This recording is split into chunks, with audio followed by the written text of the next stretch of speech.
There are names in history that echo through time not because of the power they wielded, but because of what they chose to do when the world around them surrendered its humanity.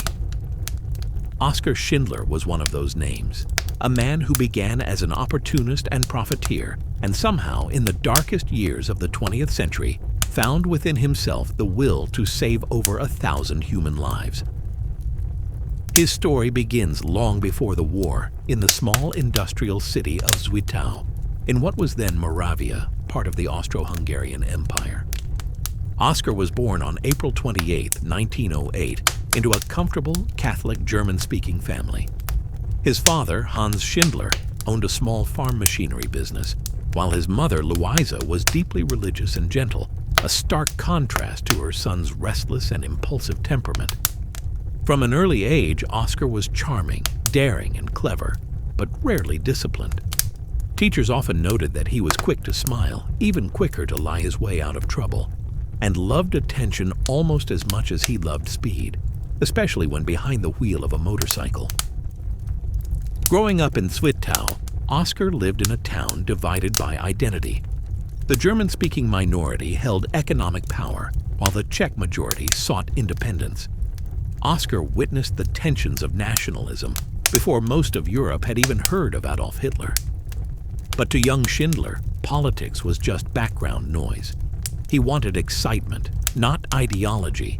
He loved parties, women, and the thrill of the next opportunity, whatever it might be. By the time he finished school, he was restless to make his own way. He tried technical college but soon dropped out. He worked briefly for his father's business but couldn't stand the monotony.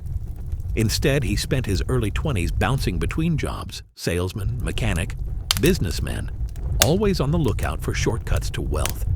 His natural charm opened doors. His lack of follow-through often closed them just as quickly. Oskar married Emily Pelzel in 1928 when he was just 20 years old. Emily came from a wealthy farming family, and although she loved Oskar deeply, she quickly learned that her husband's ambitions often outpaced his sense of responsibility. He was charming, yes, but also reckless, often leaving home for days at a time, chasing deals, parties, or both. Their marriage would become one of loyalty more than romance, endurance more than companionship. By the early 1930s, Europe was changing. The Great Depression left millions unemployed.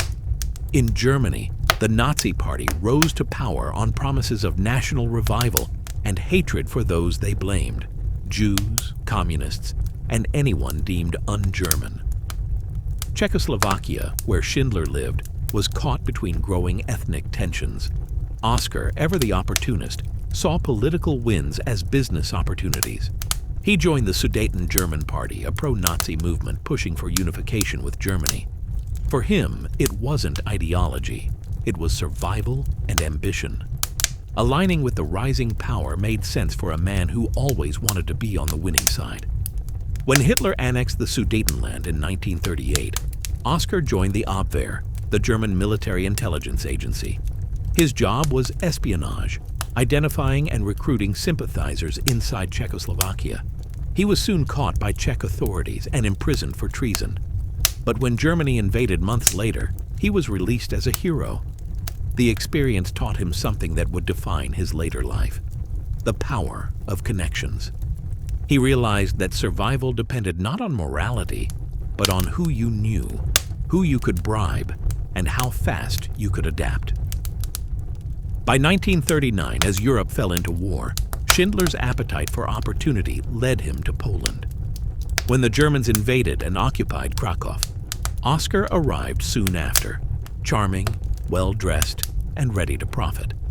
The city had been gutted of Jewish businesses and industries, all Aryanized, stripped from their owners and given to Germans. Schindler saw a chance to make a fortune. He acquired a small enamelware factory, formerly owned by a Jewish businessman named Nathan Wurzel, with Jewish investors forced to sell it for almost nothing. Oskar named it Deutsche Emelwarenfabrik, DEF. It produced pots, pans, and later, mess kits for the German army. To run it efficiently, Schindler relied on Jewish labor, which was cheap and expendable. At first, he didn't see them as people, only as workers, a means to an end. But life inside occupied Krakow was brutal. Jewish families were forced into the overcrowded Krakow ghetto, stripped of rights, dignity, and property. Schindler saw it all. His factory manager, Itzhak Stern, was Jewish, an intelligent accountant who handled the day-to-day operations. Stern recognized something in Oskar, something hidden beneath the surface greed, a conscience not yet deadened. Stern and others helped Schindler navigate the corrupt system of bribes and black market dealings that kept his factory profitable. But slowly, Oskar began to see what was happening beyond his factory walls. He witnessed beatings in the streets. He saw families torn apart, children shot for disobeying orders, friends disappearing overnight. And then the liquidation of the Krakow ghetto began in 1943. The German SS, under the command of Amon Goeth, carried out the operation with unimaginable cruelty. Goeth, a sadist who ran the nearby Plaszow labor camp, would stand on his villa balcony and shoot prisoners for sport. Schindler saw this horror firsthand, his workers among those rounded up, beaten, or killed. It was here that the transformation began. Oskar Schindler, the opportunist, began to use his charm, wealth, and influence not for profit, but for protection.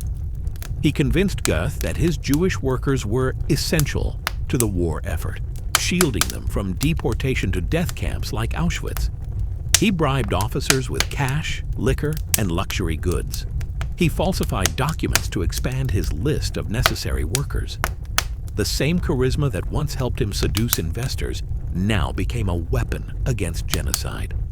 But this was not without cost. Schindler's factory no longer made much profit.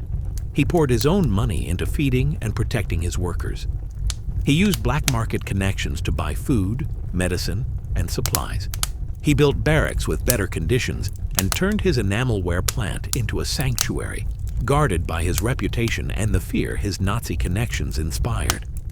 To outsiders, he remained a Nazi industrialist, charming, loud, drinking with officers, laughing in uniform. But behind closed doors, he was hiding souls from death. He was no saint. He drank heavily, had affairs, and enjoyed the privileges of his position. But he risked everything. Each bribe, each forged paper, could have meant his execution. The true test came in 1944, when the Plaszow camp was ordered closed and its prisoners sent to Auschwitz. Oskar faced an impossible choice: abandon his workers and escape with his wealth, or try to save them. He chose the latter. With Stern's help, he compiled a list of more than 1,100 men, women, and children, each one designated essential. That list became known as Schindler's List.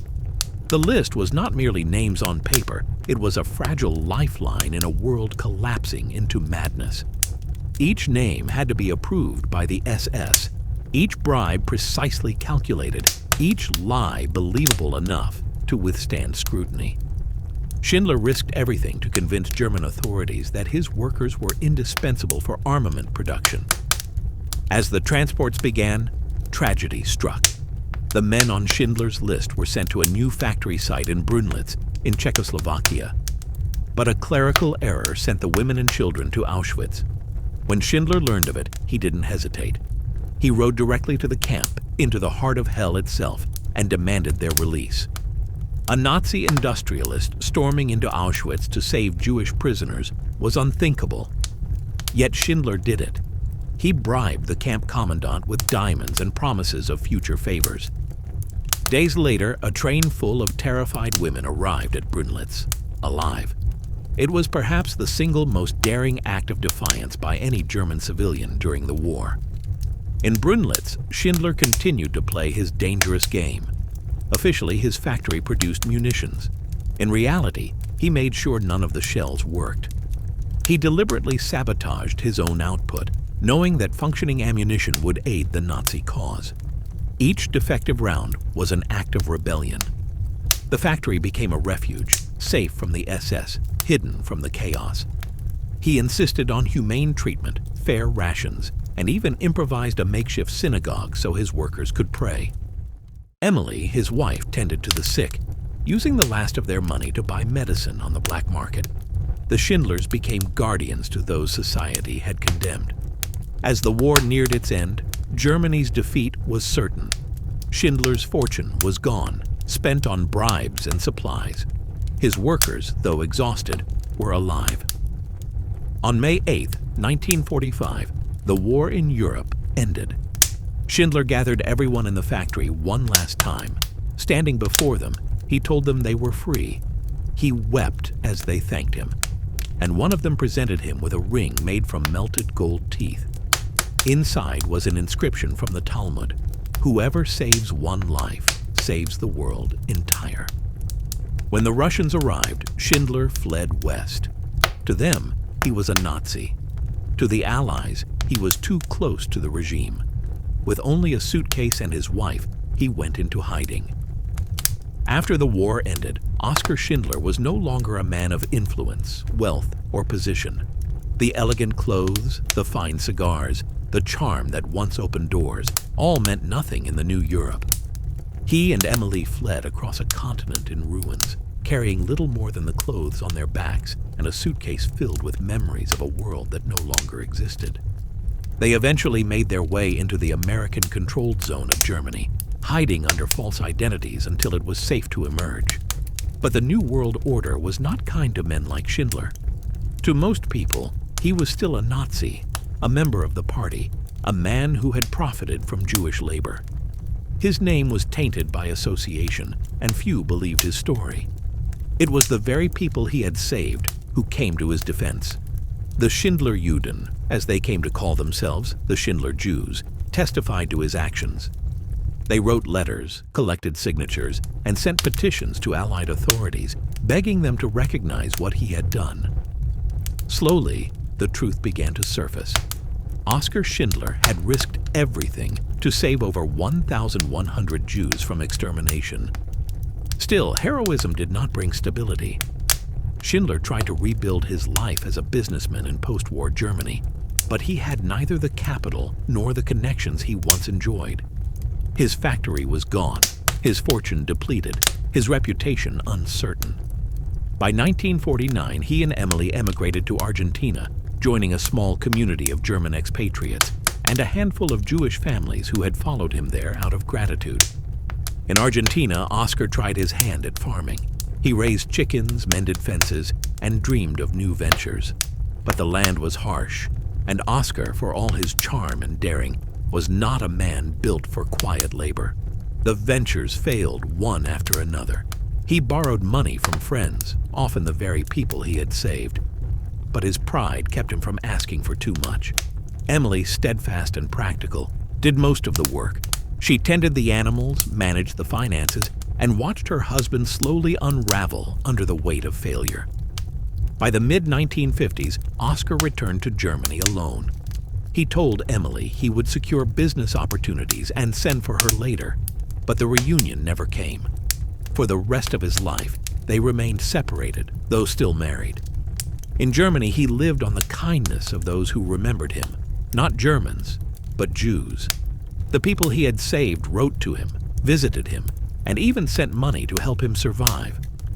He lived in a small apartment in Frankfurt, often penniless, often drunk. Yet despite his decline, he never expressed regret for what he had done during the war. "I could have done more," he told friends, but there was no time. Schindler's health deteriorated. Years of drinking, poor diet, and emotional exhaustion took their toll. Yet when he traveled to Israel in the early 1960s, he was greeted not as a broken man, but as a savior. The Schindler Jews welcomed him like a returning father. They took him to see their children, many of whom would not have existed without him. They showed him the new life he had made possible. It was in Israel that Oskar seemed truly alive again. The people he had rescued treated him with reverence, yet he remained humble, uncomfortable with praise. He would say, "Why do you thank me? You should thank yourselves. You survived." But they knew the truth. Without him, they never would have. In 1963, Yad Vashem, Israel's Holocaust Memorial Authority, honored him as one of the righteous among the nations, a title given to non-Jews who risked their lives to save Jews during the Holocaust.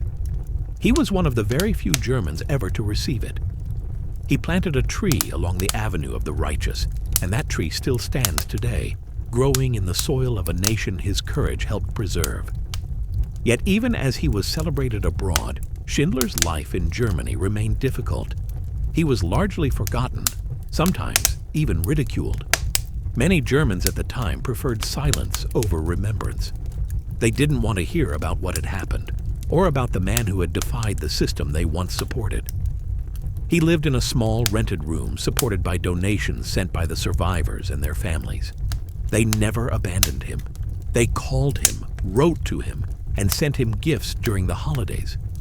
He would often sit alone in his tiny kitchen, holding one of the letters sent from Israel, letters filled with gratitude and affection, and he would weep.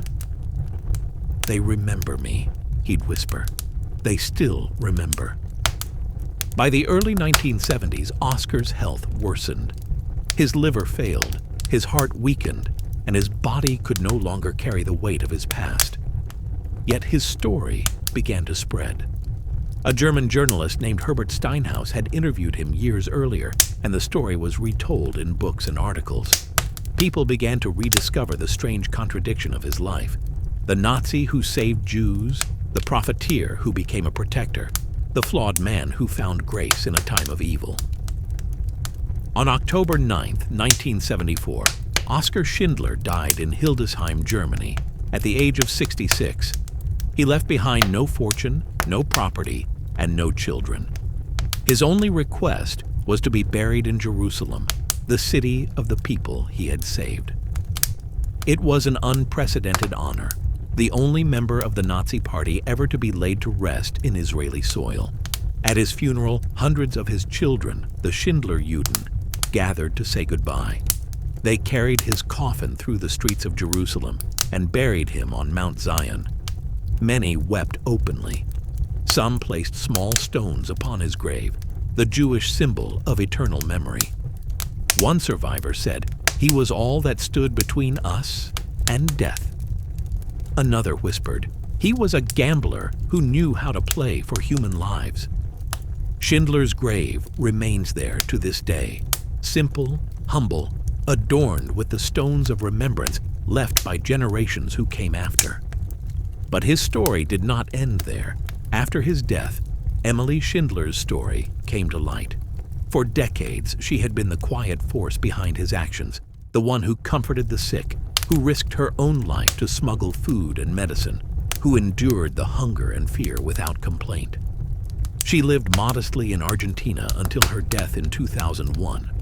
When asked about her husband, she said, "He was complicated. He was not perfect, but he was good, and good men are rare." Oskar's name might have faded into obscurity if not for a novel written nearly half a century later. In 1982, Australian author Thomas Keneally published Schindler's Ark, a fictionalized account of his life based on testimonies from the survivors. The book won the Booker Prize and introduced Schindler's story to the world. A decade later, filmmaker Steven Spielberg adapted it into the film Schindler's List. The movie reached millions across the globe and reignited interest in one of the most remarkable stories of moral courage in modern history. For many, it was their first time learning that a German industrialist had saved more than 1,000 Jews during the Holocaust. The film's impact was profound, not only for what it showed, but for what it reminded us, that within even the most ordinary, flawed person lies the potential for extraordinary good. Oskar Schindler's life remains a paradox. He was a man of vices. He drank too much. He cheated. He sought profit in a time of suffering. But when the world demanded complicity, he chose compassion. When others turned away, he stepped forward. He began the war as a profiteer and ended it as a protector. The transformation was not sudden nor pure. It was human. It was the story of a man discovering his own capacity for good, one act at a time, in a place where goodness seemed impossible. The legacy of Oskar Schindler lives on, not only in history books or films, but in the generations that followed. Today, there are more than 10,000 descendants of the Schindler Jews, men and women, children and grandchildren, living testaments to one man's courage.